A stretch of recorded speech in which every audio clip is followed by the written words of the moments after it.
Hello sa inyong lahat. Hihingi lang po sana ako ng advice dahil ang hirap. Masakit na isipin, masakit sa dibdib. Hindi ko na alam, stress na ako. May kinakasama ako ngayon na sa madaling salita, isa sa cheater.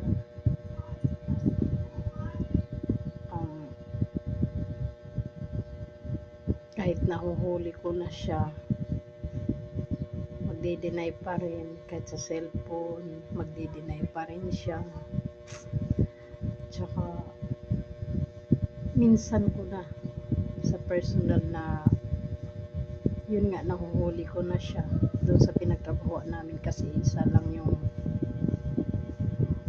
pinagtrabahoan namin. May isang beses na wala siyang pasok, ako may pasok panggabi. Hinatira niya akong pagkain. So nung nilabas ko siya para kunin ko yung pagkain, nakita ko na ang nakita ko sa yung babae at saka siya nag-uusap sa medyo madilim. Nung nakita ko ng babae, ang sama ng tingin sa akin. Tsaka di ko lang yun pinapansin kasi hindi ko naman siya kilala.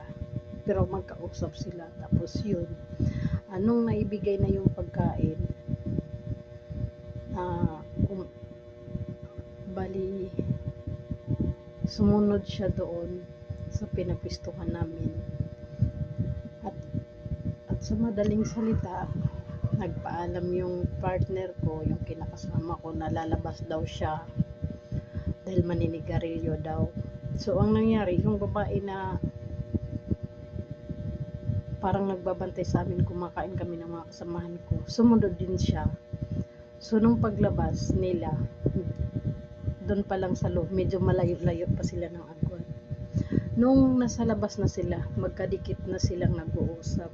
So yun nga, sinundan ko doon na sa labas ng warehouse kasi doon daw yung area ng para sa maninigarilyo. Doon nakita ko sila at yun nga, parang nagkagulo na. Sabi ko, bakit magkasama kayo na yung babae hindi naman naninigarilyo? Yun, marami ng palitan na salita. Yun, simula noon parang wala na akong isip na matino, stress na